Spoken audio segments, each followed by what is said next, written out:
ওষুধগুলো ঠিকঠাক মতো নিয়েছো নয়নতারা? কিছু বলবে? বাই। তুমি নিজেকে কি মনে করো? আমি চলে যাচ্ছি, আমাকে না আটকে জিজ্ঞেস করছো ওষুধ নিয়েছি কিনা? খুব টেক কেয়ার দেখানো হচ্ছে। এত ভাব কিসের তোমার? সবারই তো পাস্ট থাকে, আমারও ছিল, তোমারও আছে। কি হয়েছে? আমরা তো চাইলেই পারতাম নতুন করে সবকিছু শুরু করতে, পারতাম না? কিন্তু না, তোমার তো কোনো ধৈর্য নেই। কিন্তু তোমার কাছে তো ইম্পর্টেন্ট তোমার মদ, বিয়ার, পার্টি, তোমার বন্ধু, অফিস, ফুল ভলিউমে টিভি দেখা। আমি তো তোমার জীবনে এক্সিস্টই করি না। সেদিন যদি তুমি গিফট বক্সে খুলে দেখতে, এদিনটা দেখতে হতো না, আমাকে চলে যেতে হতো না। কিন্তু তোমার তো আমার কথা শোনারই কোনো ধৈর্য নেই। আমি সেদিন গিয়েছিলাম তোমাকে সবকিছু খুলে বলতে, কিন্তু তুমি আগেই ভেবে বসেছো যে আমি তোমাকে ডিভোর্স দিতে চাই। ইটস ওকে, তুমি থাকো তোমার মতো, তোমার মদ, বিয়ার আর পার্টি নিয়ে।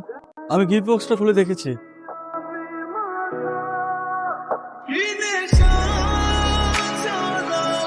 এতক্ষণ তুমি অনেক বলেছো, আমি শুনেছি। এখন আমি বলবো, তুমি শুনবে। আমি তোমাকে অনেক বেশি ভালোবাসি নয়নতারা। তুমি অস্ট্রেলিয়া কেন? এখান থেকে এক পাও এগোতে পারবে না। এখন আসছে খুব পাড়ার মাস্তানদের মতো স্বামীগিরি দেখাতে। আমি স্বামীকে এখনো কিছু দেখোই নি, ভবিষ্যতে আরো বেশি দেখবা। তুমিও এখন আমার বউদির কিছু দেখো না। তাই